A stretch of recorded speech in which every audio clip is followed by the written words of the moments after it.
Hello, it's Joseph Michelli. There's so much confusion running amok. There's my Chris. I wasn't even meaning to bring you up, Christine. I was too eager to get you. Never mind. You're going back in the box. Christine's gone again. So you have a sneak preview about what's going to be happening there. I just gave you a little inside peek at what's happening.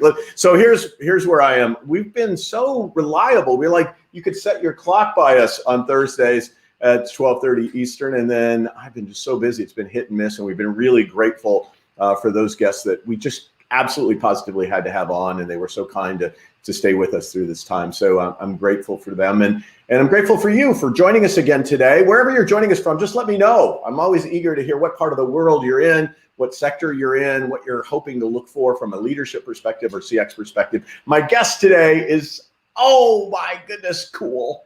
Let's start with the fact that I have known the brand that she worked for a long time. I started back in about 2004, working with them in various capacities and written 2 books about them. They happen to be a little coffee shop that started in Seattle, Washington. But she is this unbelievable keeper of their culture for 27 years. She has a story to tell you about coming through the ranks of Starbucks, and really even a story that's way earlier than that in terms of discipline and dedication and focus. And then her journey at the end of Starbucks and moving in the direction of a very different career, an exciting career for her that I want to introduce you to there.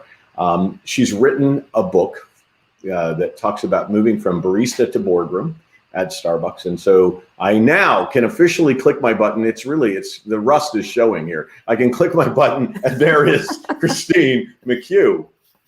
Jeez. Woo, I'm glad you brought me back. I was beginning to wonder if I was never going to be able to join. Well, after I warned you, you would not have to appear at the very beginning of the show. What do I do? It's like throw you right up there. Well, at least I wasn't like doing something embarrassing. Yeah, exactly. Yeah. No, we'll get to that later. Okay, good. I can't wait. We'll get to that later. All right, let's talk about your journey. First off, I love this book. I mean, not just like it, not just have a slight fondness toward it. I am like all in love with this book. It is Thank you. A story of, I'm going to pull myself off the screen and leave you alone on the screen this time so that I can actually show the book to which I refer. This book is crazy, amazing memoir of your journey through Starbucks, before Starbucks, after Starbucks. It's just it's an exciting story of leadership. And for those of you who don't know, kind of the pinnacle of your career at Starbucks was as a vice president of customer service and operations services, if I remember correctly. So talk to us about Christine McHugh growing up as with a single parent in Fairbanks, Alaska, relative poverty. Brother, I believe Joshua is his name. Jason. Jason is his name. Got the Your J. brother and you together growing up. Dad's single parent and not having a lot, and coming up to Seattle just after you graduated high school. Talk to us a little bit about your journey before Starbucks, and then we'll kind of take us through the Starbucks era. Well, coincidentally, from a timing perspective, I just got back from Fairbanks, visiting my family and doing a book signing on Monday of this week, a couple days ago. And I've actually made it an annual trip to go up and see the remaining family members that are up there. But so I was born and raised in Fairbanks. It's a really small town. It's probably 20 to 30,000 people in the interior of Alaska. So it's definitely not for the faint of heart because it's very extreme conditions, extreme living in terms of weather and environment. And quickly, my dad ended up moving up there when he was a teenager because his dad was in the Army and retired up there to teach at the University of Alaska, Fairbanks. He taught Russian and German. He was actually a spy in World War II. But yeah, so I grew up there, and my mom left my dad when I was probably 4 or 5. And so my brother and I wouldn't say left to our own devices. It's not like we were feral or anything, but and we did have a good family support network, but we really were had to be independent and self-sufficient and resourceful. And I think the combination of living in such an extreme climate that's in a very remote, area with having to be, kind of take care of ourselves because my dad was busy working, doing all the things that extra things it seems like single parents have to do to take care of their families. So we learned to kind of navigate through life, problem solve, and take care of our needs through that. And as I said, thankfully, I had a big extended family up there that provided a lot of extra support. So I grew up in a really politically active family. And by that, I mean members of my family held political office multiple times. My grandfather was in the state Senate. He was in the state house. My grandmother on the other side, she brought Alaska into statehood. She was part of that delegation. So we were brought up in this environment of independence and problem solving, and also service. High degree of community service, community activism in our family. We're surrounded by that. And I think those two experiences really shaped how I ended up kind of formed into my early adulthood and then beyond. And when 2 days after I graduated from high school, I moved because I was coveting something more in my life, bigger. I didn't know what that meant, but just different experiences, different perspectives, more diversity. And I felt that by staying in Fairbanks, I was feeling constrained. Now, that's not to say that's how it would have been, because that's a lot of mindset orientation there. But as a young adult and a newly minted high school graduate, I felt like there was more for the world, for me to experience in the world. So 2 days after I graduated from high school, I moved to Seattle and ended up, getting have a couple different jobs down here, which ultimately led to Starbucks. But that's a little bit about. And your mom was in Seattle, so yes, you had that. You worked for your mom after, I think, working in a hair salon for a period of time. But there are a couple of things about those early stories that I really loved, and it was this sense that, in addition to how you shared it just now, that you had the basics of life, but anything else you wanted above and beyond that, you really had to work for, and you had to hustle, and you had family members that you could work for, and you took on jobs in some of their business endeavors in Fairbanks. But it really was a pretty good breeding ground for hard work industry. And it sounds like all those family dynamics also really set you up to want to aspire to something great, and particularly in the area of service, which is what you did at Starbucks. So here you are, 17 years of age, heading toward your 18th birthday. You get on a plane, one-way ticket from Fairbanks to Seattle, and you make a way for yourself in Seattle, go through your mom's coffee cart business for a short period of time, but then you get your first job in Starbucks. And it was really rapid fire growth from there. I mean, by 20, I think you were a supervisor. It just goes on and on. I mean, region, district manager, this manager, it just went on. And finally you said, I want to go work in the corporate headquarters, open up the Bean book to find out contacts in Starbucks, right? And then tell me about your journey at that point. Like when you finally go into the Siren building, it was an old Sears store, I think, in South Seattle, is it? Anyway, yeah. That building, Starbucks wasn't even in that building when I first started with the company. So when I started, there was 37 stores in the company. My store actually opened, it was number 37. It was in a community north of Seattle called Edmonds, Washington. And after, as you mentioned, after working in retail operations for a couple of years, I really was looking to get an office job. I knew I was destined for business, and there's stories about that and how that came to be in my book. And I ended up getting my first kind of corporate office job was in Starbucks Human Resources department. And I was the 5th person in the HR department in the entire company. I imagine there's probably north of 500 people in HR today. And that really, being in a company and turbocharged growth mode meant a lot of opportunities that were, would come up, but not necessarily known at the time, because there wasn't like a really clear blueprint from a career pathing perspective. It was more how I could take initiative, what opportunities I saw, what problems there might need to be solved, and what did I actually enjoy doing. And I ended up working in human resources and then training and development, which is a department within HR. I ended up working in that department, I think probably 7-ish years, and held a variety of roles. And it was all by way of like, what else can I do? How else can I grow? What can I take on?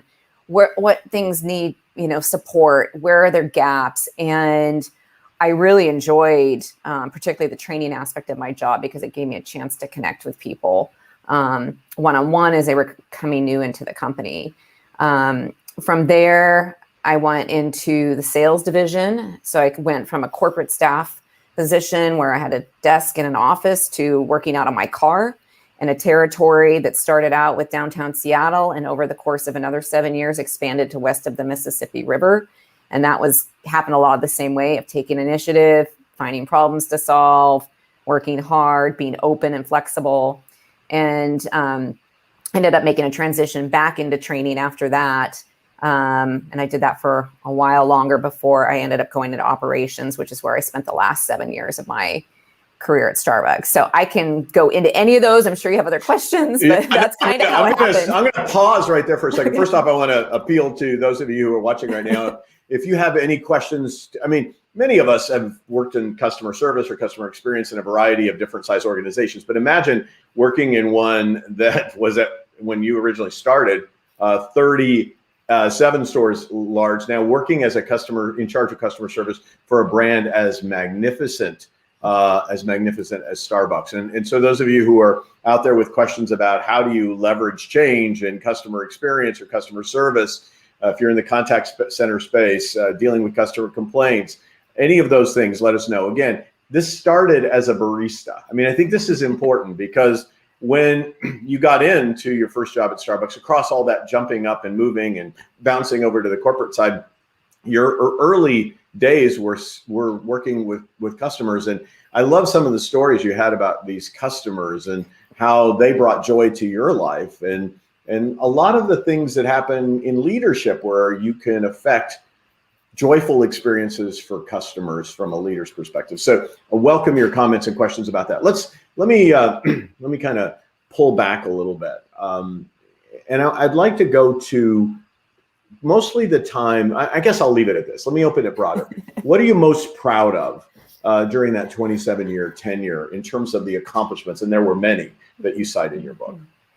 I'm most proud of the people. I am, definitely hands down proud of the people that I've worked with that have gone on to do things that they aspired to do, whether it was hit a certain career goal or objective, have a certain type of life experience. I mean, that is my pride and joy, and like the number one thing I left. If I could say I've successfully left a legacy of really talented leaders, then that's it. A couple weeks ago, I had dinner with a former team member of mine.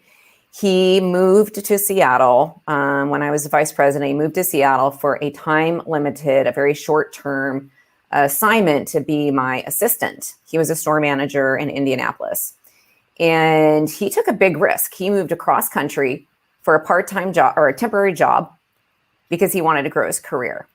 So that was, I think, I don't know how many years ago, maybe 8, maybe more. So he and I had dinner a couple of weeks ago. He's now a director of human resources.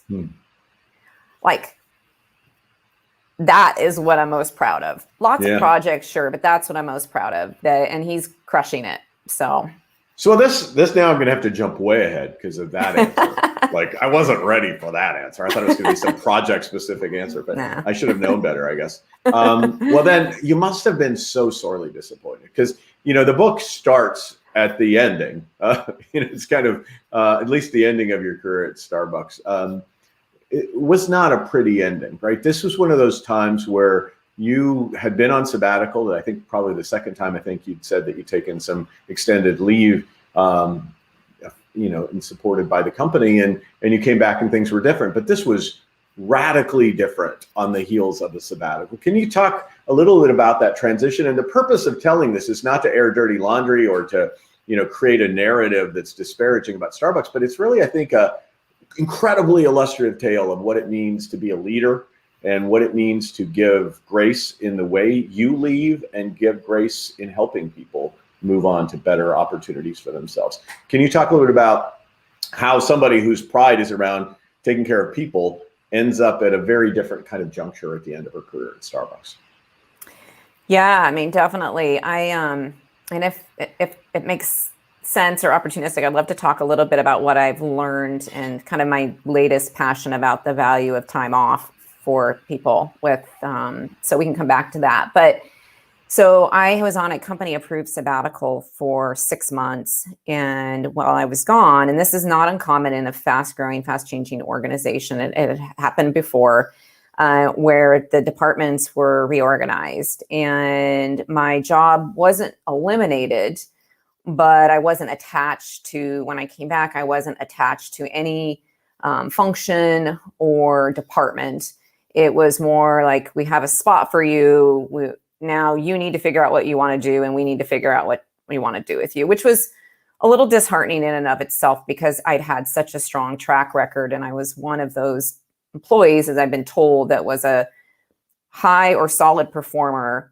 And so now I was kind of like coming in trying to figure out, where do I fit?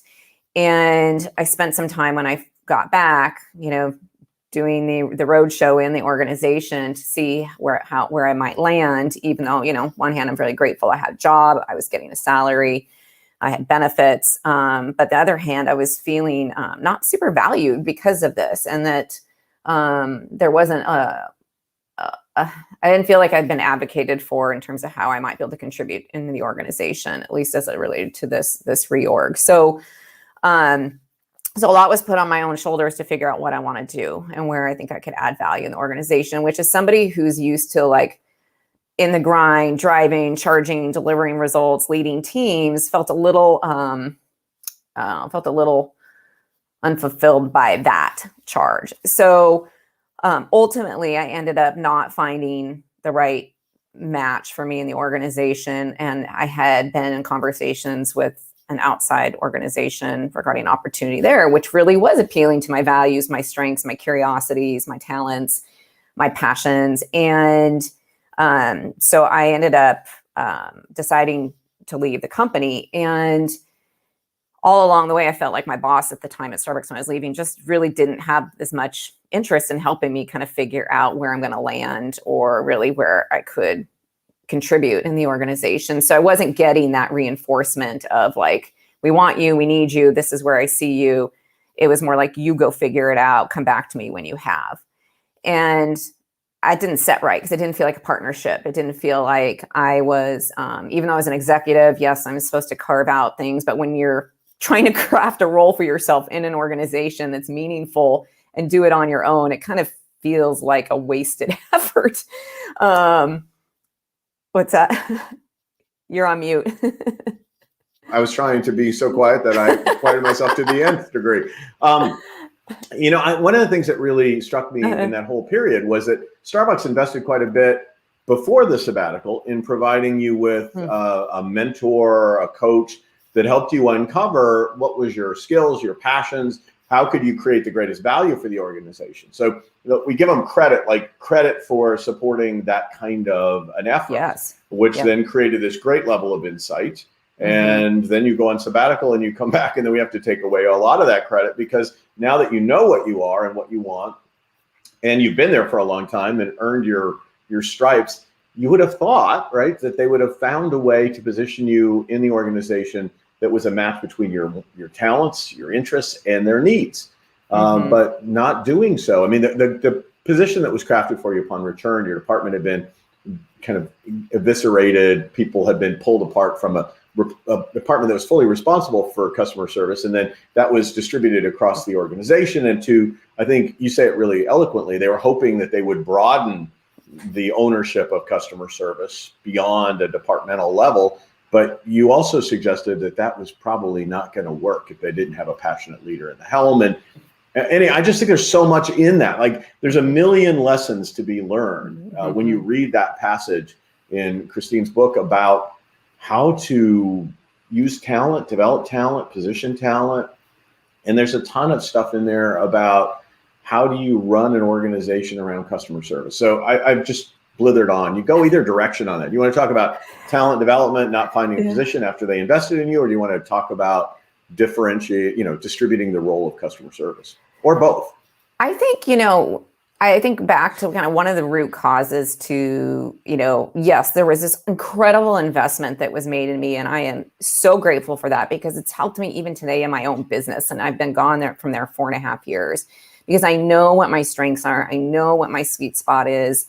I know what I love to do. And I probably wouldn't have that level of clarity if Starbucks hadn't paid for a coach to work with me 4 months to get there. So that is fantastic. And I know it was done with the intention of helping me contribute positively within the organization. But I also think that sometimes the pace of game in corporate, and there's so much transition and leaders can constantly be changing. It's, like my leader at the time isn't a bad person and wasn't a bad person, but there was just so much on his plate. And I think there was also, he doesn't naturally look at how to actually leverage talent to, further the organization on a really broad level, and didn't seem to have a high level of curiosity in how I might be able to do that. I think, his, growth and opportunities and leadership development and the pace of game and corporate and the pressures that were put on him just didn't create space for that. Or he chose not to create space for that. So that was disappointing to me because I have expectations that a organization that's so focused on humanity would have the same level of care there.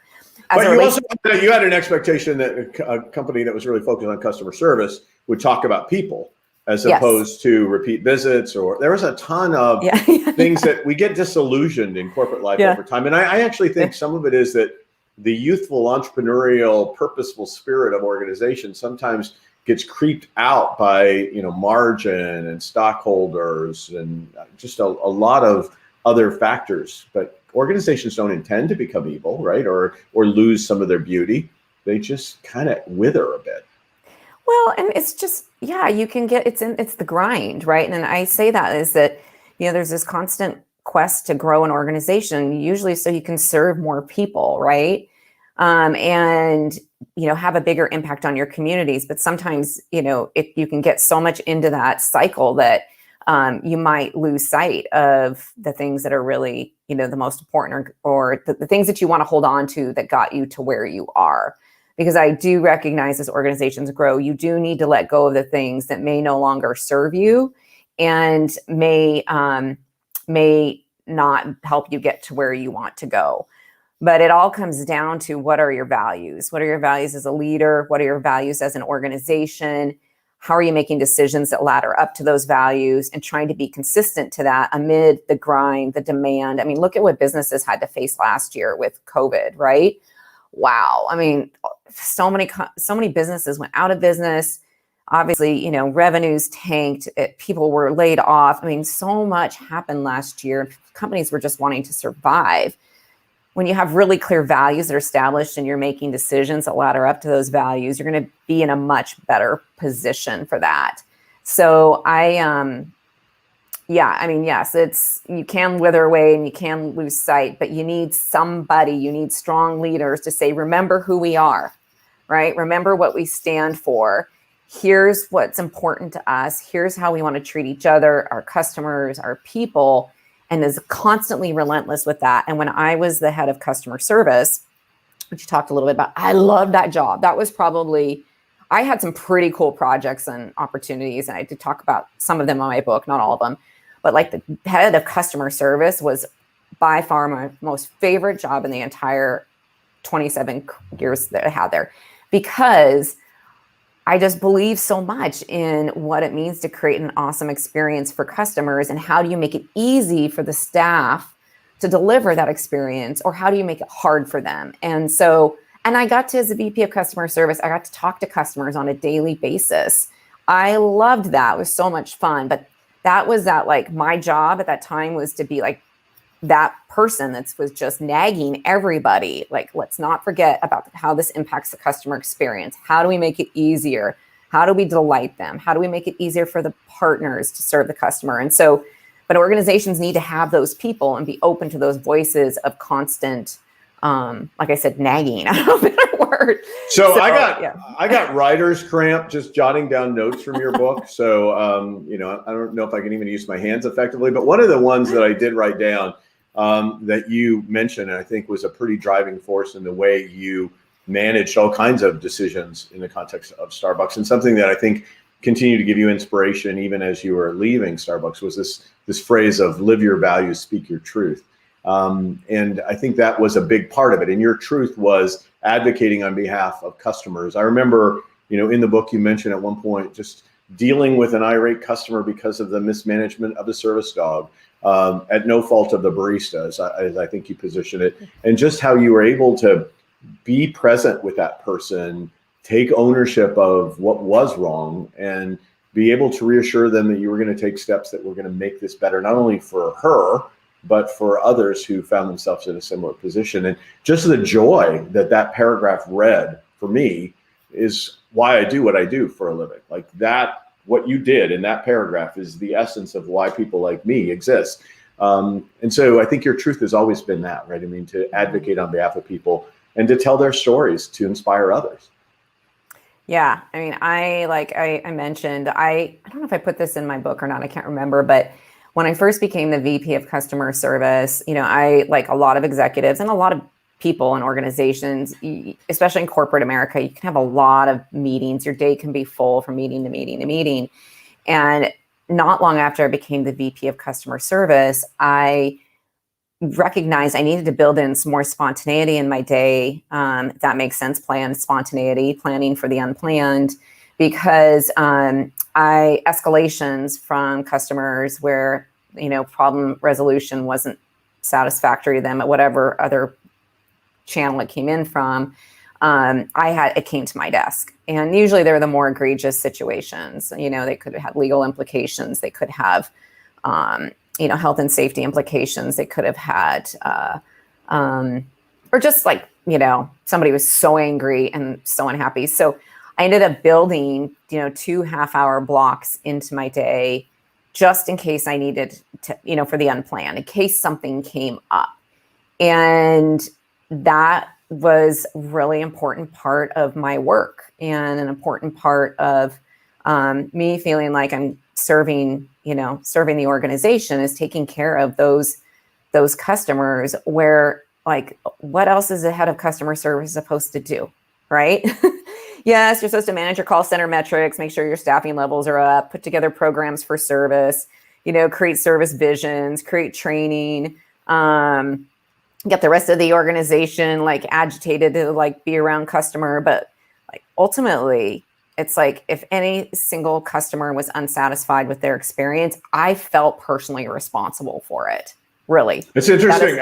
There's something I wrote down was the need to agitate. Like, I just thought that was an interesting concept. And here you go, using a word that agitated you when it was referenced to you. Yep. Let me, before I get into any of that, I don't think that every CX leader is actually talking to customers. I think that'd be wonderful if it were true. But I think sometimes as you move up in leadership, you get farther and farther away from customers, right? You get more and more involved in managing the database, the spreadsheet, the key performance metrics, and maybe less involved in the textural reality that you felt when you were a barista. So I don't think it's a foregone conclusion. And I also love the kind of building in that buffer for the spontaneous moments that really needed to be responded to. Okay, enough of that. Let me just jump to where all this takes us, right? Because you come out of Starbucks, you go and you work for a period of time in a different corporate environment that aligned up very nicely with your values. And so the transition from Starbucks to somewhere else was not a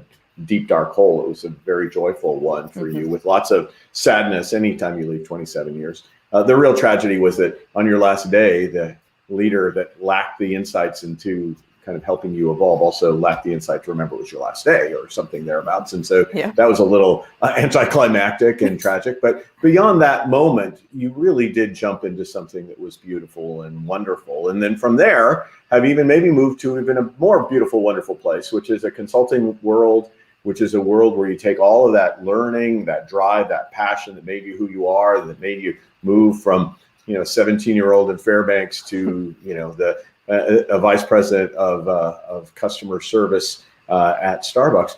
You brought all that and you make it available now, not only in this book, which if you didn't catch it, people, I'm kind of fond of. So please go out and get it. When you get it, also make sure you review it on Amazon. It helps authors immensely. So at any rate, you put it in this book, and now you're doing mostly consultative work and coaching. So can we talk a little bit about, again, from the time you left Starbucks through that little journey past to your entrepreneurial self again, what you're accomplishing now and what you're excited about in the current iteration of the Christine McHugh story? Yeah, I definitely, I have to be remiss if I didn't touch on like many things in life, I did not set out to be a consultant by any means. And actually the whole idea terrified me of being out on my own and being, having to hustle and that sort of thing in the, conventional sense, because I have always worked in big team oriented environments. And, but how consulting came to be is I was being recruited for a job for a CEO for a small health and wellness company. And after getting in and meeting the founders, and was really excited about the concept, but it was too early for me to come in. That was my recommendation to them. They didn't need me. But how about while I was looking for a job, I would help them out as a consultant. So that's really how it all started. There was not any big grand plan or business plan. It just kind of unfolded. But over the last couple of years, since I've been working for myself, it has been a pretty incredible experience to work with a variety of companies that are, mission driven, purpose driven. They care about their people, they care about their customers, and they need help to take it to the next level. I sometimes have heard the term that organizations that bring me in want a grown-up in the room, which is kind of funny, but oftentimes they haven't had, their leadership teams haven't had the level of depth of experience and breadth of experience that I've had, because I've worked in operations, I've worked in HR and training, I've worked in business development, I've worked in corporate, I've worked in the field. I tend to look at things from a business perspective through a really broad lens. And so I'm often brought in to help figure out what kind of, whether they need to hone in on their strategy and then what structures they need to put in place to help scale. And certainly not as a surprise, people who've been listening, is that it's all through the lens of people.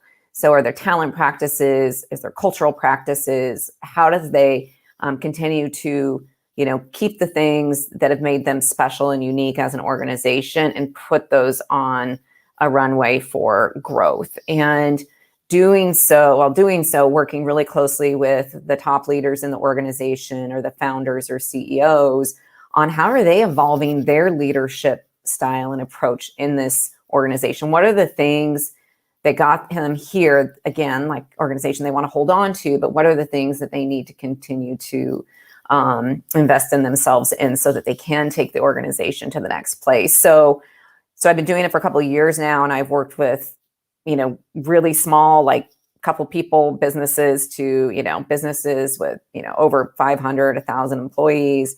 But it's all in that growth. They're all in that kind of growth mode, or even just a transition mode, like pivoting from one business model to another business model, or trying to change scope of services. So I've been really grateful. I've had a ton of fun. And I'm continuing to learn, what are the things that really I can really kind of pinpoint and help them on. But it's in all the things I mentioned: strategy, operations, culture. I'd say are the big ones. I know that your grandmother was a consultant, I think, to technology and teachers, right? So yep. I think it was inevitable you're going to be a consultant, whether you knew it, or not, right? Yeah. You just didn't see it coming. Hey, I've been hogging the questions. Let me try to stop doing that and actually bring in some from others. This is David Morris, who says, Christine, what are you most passionate about right now? Oh my gosh, that's a great question, David. Thank you.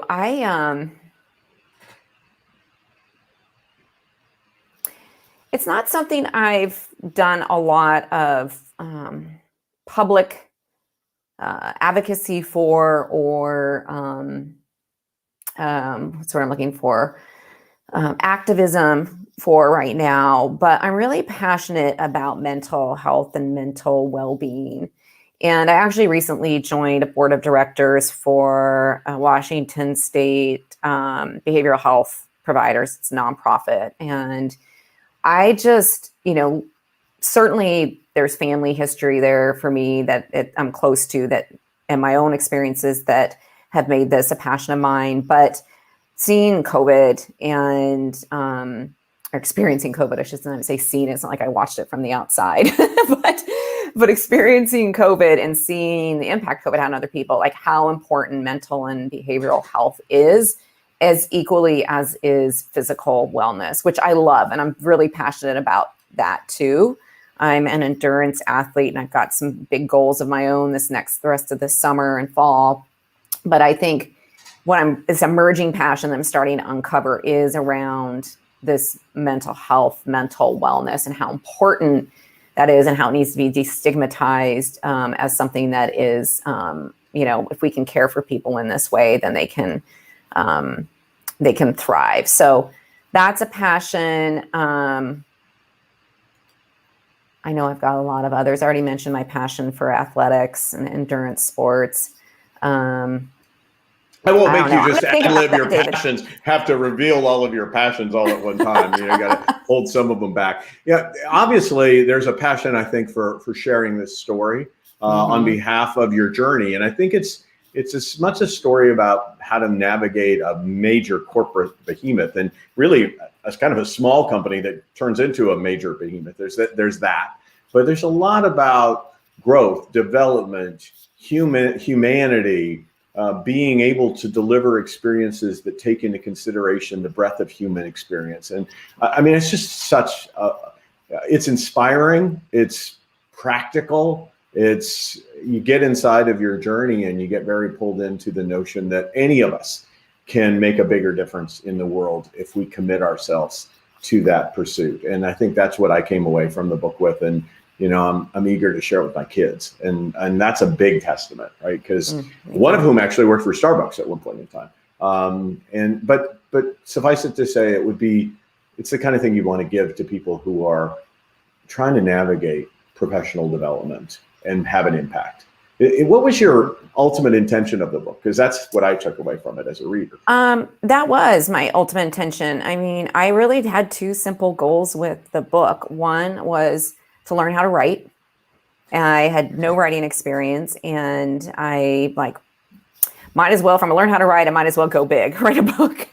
And the second intention was to help others by sharing my stories of resilience, not caving to the path that you think you should follow and carving your own, living your values, which we've talked a little bit about, that if I can spark some insight in someone or inspire someone to take one of those ideas and, put themselves out there and try something new, then I will have accomplished my goal. So that really was the intention behind it. All right. So I want to take a couple of minutes to call to action people to do something, right? So obviously I'll make a call to action on your behalf, which is buy the book. Like buy the book. 3 words in my call to action. People should be able to follow this. Even though I sometimes stutter, just buy the book.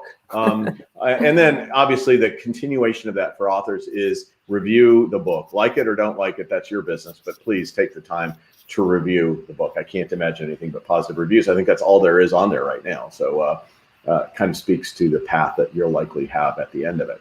All right, so that's my call to action on your behalf. Do you have other calls to action? Like, should people be, hiring you to speak for them, consult for them, coach them? I know you're almost on a pause. You have so much work thanks to this book, but generally, what do you hope will be some other follow-ups that might happen? Just visit your website, whatever it is. Yeah, I mean, I'd love for people to consider me for, potential projects for their organization or engagements for their organization. I'm also booking speaking engagements right now around the book and lessons from leadership and career. And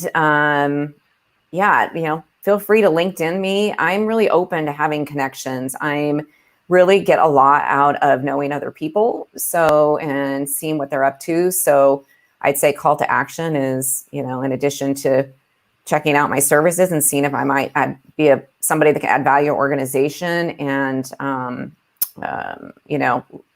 coming to speaking engagements, but getting on LinkedIn with me and making some connections. All right. We've got the calls to action. Connect on LinkedIn, go to our website, consider speaking engagement, possibly have her get involved in a project. I'm running out of fingers. Buy the book, review the book. All right, six simple calls to action. If you can play this back as many times as you want if you missed any on the list. All right, so enough of that. Let's like you. We don't already know you after all of this conversation, but let me ask some of my lightning round questions for a couple of minutes to make sure that you just whatever comes to mind, top of mind on these answers. Don't overthink it. I'm just gonna fire off some things. Archie comics. Oh, I loved Archie comics growing up. Snickers bars. I'll stay with the same category.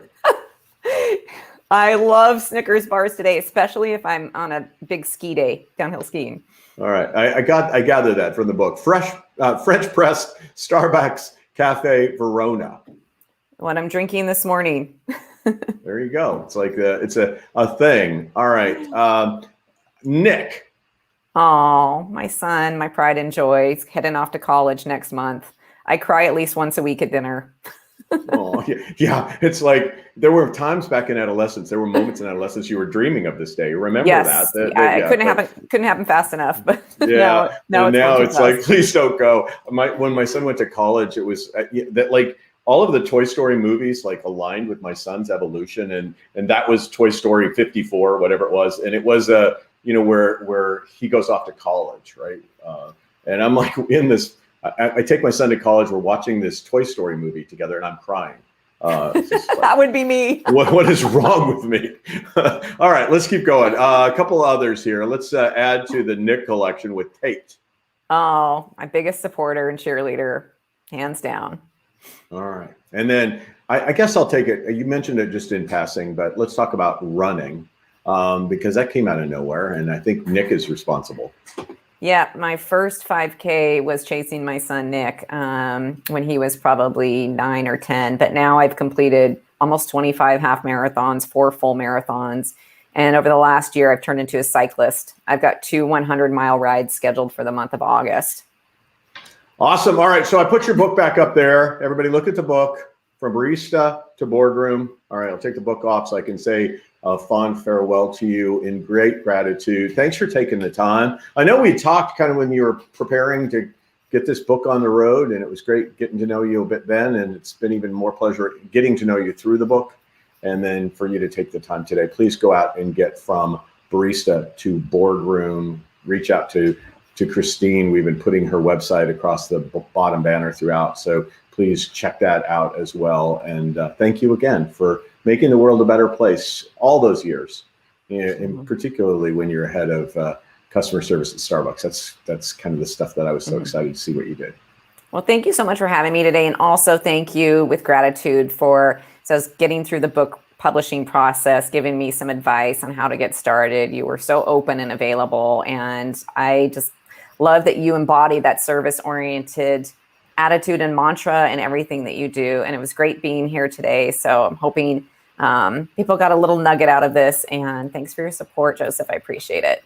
And my pleasure. And for those of you who have friends, unlike me, if you were to have a friend and you think a friend might value just thinking about how to navigate corporate life or wanting to have greater impact in customer service, and they find value in this particular live stream, please share it with someone. I'll tell you what, I will give a copy of my book, Stronger Through Adversity, to 5 people who forward this on to somebody. You'll need to remind me because I'm a little addle-brained. So if you do, in fact, forward this link, share it, reshare it on your feed, let me know, and we'll put you in the hopper for the 5 people who will end up getting a copy of this book. So if you'd be so kind, I'd be ever so grateful. Thank you again to Christine McHugh. We'll end up with intermittent live streams now for a bit more. We're just going through some heavy volume times in consulting, but I think we're starting to see a light on the other side of the tunnel, but it's not a train. So we'll get back to a more regular schedule, probably around October. But for the next month and a half, we'll continue to have intermittent podcasts and live streams with incredible guests like Christine. So join us whenever you see our invite pop into your feed.